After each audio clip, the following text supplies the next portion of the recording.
स्वागतम। Article 19 part first में हमने freedom of speech and expression को डिटेल में समझा था। आज हम बाकी के 5 फ्रीडम्स को एक्सप्लोर करेंगे जो हमारे कॉन्स्टिट्यूशन ने हम सिटीजन्स को दिए हैं। और ये फ्रीडम सिर्फ कागज पर नहीं बल्कि ये वो राइट्स है जो हमारी डेली लाइफ को डायरेक्टली इम्पैक्ट करते हैं। तो चलिए शुरू करते हैं फ्रीडम ऑफ असेंबली से। असेंबली का मतलब क्या होता है? जब लोग किसी कॉमन पर्पस के लिए एक साथ इकट्ठा होते हैं तो उसे असेंबली कहते हैं।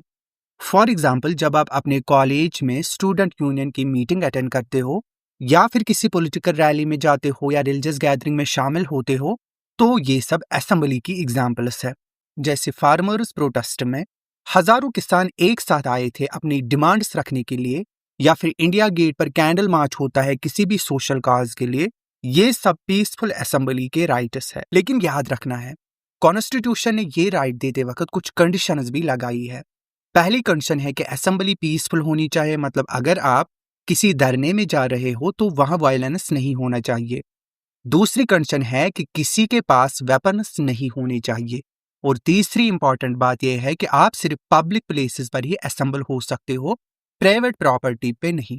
मतलब अगर आप प्रोटेस्ट करना चाहते हो तो आप गवर्नमेंट ग्राउंड, पब्लिक पार्क या ओपन स्पेस यूज कर सकते हो, लेकिन किसी के घर की छत पर जाके रैली नहीं कर सकते। ये कॉमन सेंस की बात है, राइट? अब स्टेट कब रिस्ट्रिक्शंस लगा सकती है इस फ्रीडम पे? 2 मेजर ग्राउंड्स है। पहला, अगर स्टेट को लगता है कि ये असेंबली देश की सॉवरेंटी और इंटीग्रिटी के लिए थ्रेट है। दूसरा, अगर पब्लिक ऑर्डर डिस्टर्ब हो रहा है, जैसे अगर कोई धरना मेजर रोड्स को ब्लॉक कर दे और एम्बुलेंसेस, फायर ब्रिगेड्स का काम रुक जाए तो यहाँ स्टेट रीजनेबल रिस्ट्रिक्शंस इंपोज कर सकती है। फॉर एग्जाम्पल, जब अन्ना हजारे मूवमेंट हुआ था 2011 में, तो इनिशियली गवर्नमेंट ने रामलीला मैदान में असेंबली पे रिस्ट्रिक्शंस लगाए थे, लेकिन बाद में एलो किया गया क्योंकि मूवमेंट पीसफुल रहा। अब आते हैं और एक फ्रीडम पे, that is freedom of association. ये एक नेचुरल ह्यूमन टेंडेंसी है कि हम उन्हीं लोगों के साथ टाइम स्पेंड करना चाहते हैं जिनकी सोच हमसे मिलती है। जैसे आप क्रिकेट लवर्स है तो आप क्रिकेट क्लब ज्वाइन करते हो, अगर आप सोशल वर्क में इंटरेस्टेड हो तो आप एनजीओ ज्वाइन करते हो। तो कॉन्स्टिट्यूशन कहता है कि आप चाहे तो नई एसोसिएशन बना सकते हो या एग्जिस्टिंग को ज्वाइन कर सकते हो। ये एसोसिएशन कोई भी हो सकती है, political party, trade union, company, society, club, cooperative society या कोई और भी ऑर्गेनाइजेशन। एक इंटरेस्टिंग पॉइंट है यहाँ पे, देखिए, कॉन्स्टिट्यूशन आपको नेगेटिव राइट भी देता है। मतलब अगर कोई आपको फोर्स करे कि तुम इस एसोसिएशन में ज्वाइन करो तो आप मना कर सकते हो। जैसे मैंडेटरी यूनियन मेंबरशिप की प्रैक्टिस सुप्रीम कोर्ट ने अनकॉन्स्टिट्यूशनल डिक्लेयर की थी। लेकिन इंपॉर्टेंट बात यह भी है कि एसोसिएशन बनाना आपका फंडामेंटल राइट है, पर गवर्नमेंट उसे रिकॉग्नाइज करे या लीगल स्टेटस दे ये गारंटी नहीं है। ये आपका फंडामेंटल राइट नहीं है। जैसे आप एक पॉलिटिकल पार्टी रजिस्टर करने की एप्लीकेशन दे सकती हो, इट्स योर फंडामेंटल राइट, पर इलेक्शन कमीशन उसे अप्रूव करे या ना करे कि उनका डिसीजन है, ये आपका फंडामेंटल राइट नहीं है। स्टेट कब रिस्ट्रिक्शंस लगा सकती है इस फ्रीडम पे? अगर आपकी एसोसिएशन भारत की सॉवरेंटी और इंटीग्रिटी के खिलाफ है, जैसे कोई सेपरेटिस्ट ऑर्गेनाइजेशन हो, या फिर अगर पब्लिक ऑर्डर या मोरालिटी के लिए थ्रेट है, जैसे SIMI को बैन किया गया था क्योंकि वो टेररिज्म को प्रमोट कर रही थी। 2024 में इलेक्टोरल बॉन्ड स्कीम को सुप्रीम कोर्ट ने अनकॉन्स्टिट्यूशनल डिक्लेयर किया था। क्यों? क्योंकि ये पॉलिटिकल पार्टीज की फंडिंग में ट्रांसपेरेंसी इफेक्ट कर रहा था, जो डेमोक्रेसी के लिए जरूरी है। अब आते हैं और एक फ्रीडम पे, that is freedom of movement and residence.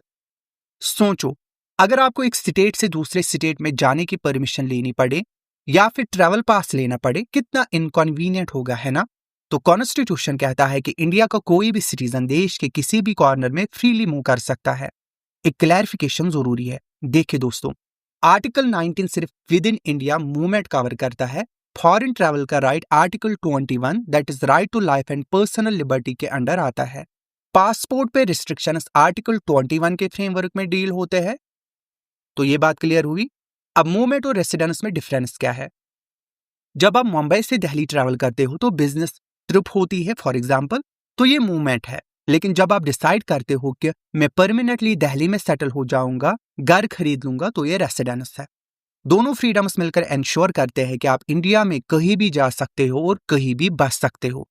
Example से समझो, IT प्रोफेशनल्स बेंगलोर शिफ्ट हो जाते हैं बेटर अपॉर्चुनिटीज के लिए, स्टूडेंट्स कोटा जाते हैं कोचिंग के लिए, या फिर रिटायर्ड पर्सन्स गोवा सेटल होते हैं पीसफुल लाइफ के लिए। ये सब इसी फ्रीडम की वजह से पॉसिबल है। लेकिन कुछ एक्सेप्शंस भी है।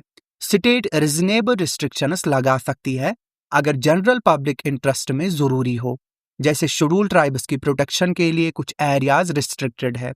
अरुणाचल प्रदेश, नागालैंड, मिजोरम जैसे स्टेट्स में इनर लाइन परमिट सिस्टम है। ये ट्राइबल कल्चर और लैंड को प्रोटेक्ट करने के लिए है। कोर्ट्स ने भी कुछ रिस्ट्रिक्शंस इंपोज किए हैं। फॉर एग्जांपल, सुप्रीम कोर्ट ने क्रिमिनल्स और हैबिचुअल ऑफेंडर्स के मूवमेंट पर रिस्ट्रिक्शंस अलो किए हैं। बॉम्बे हाई कोर्ट ने एड्स पेशेंट्स के लिए भी गाइडलाइंस इशू किए थे ताकि डिजीज स्प्रेड ना हो, लेकिन उनके बेसिक राइट्स प्रोटेक्टेड है। अब आते हैं और एक फ्रीडम पे, that is freedom of profession. देखिए दोस्तों, हर इंसान अपनी रोजी रोटी के लिए कुछ ना कुछ तो करता है।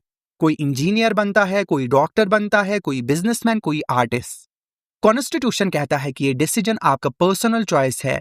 स्टेट आप पर कोई प्रोफेशन इंपोज नहीं कर सकती। सोचो, अगर सरकार कहने लगे कि इंजीनियरिंग ग्रेजुएट्स को सिर्फ गवर्नमेंट जॉब्स में जाना होगा या मेडिकल स्टूडेंट्स को रूरल एरियाज में कंपलसरी सर्विस करनी होगी विदाउट चॉइस, ये फ्रीडम ऑफ प्रोफेशन का वायलेशन होगा। लेकिन क्लियरली समझ लो, ये एब्सोल्यूट फ्रीडम नहीं है।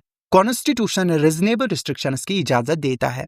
सबसे इंपॉर्टेंट रिस्ट्रिक्शन है प्रोफेशनल क्वालिफिकेशन, जैसे MBBS डिग्री के बिना आप मेडिकल प्रैक्टिस नहीं कर सकते, बार काउंसिल एनरोलमेंट के बिना लॉ प्रैक्टिस नहीं कर सकते। ये रिस्ट्रिक्शंस पब्लिक सेफ्टी के लिए जरूरी है। और एक रिस्ट्रिक्शन, इमोरल या डेंजरस ऑक्यूपेशंस अलाउड नहीं है।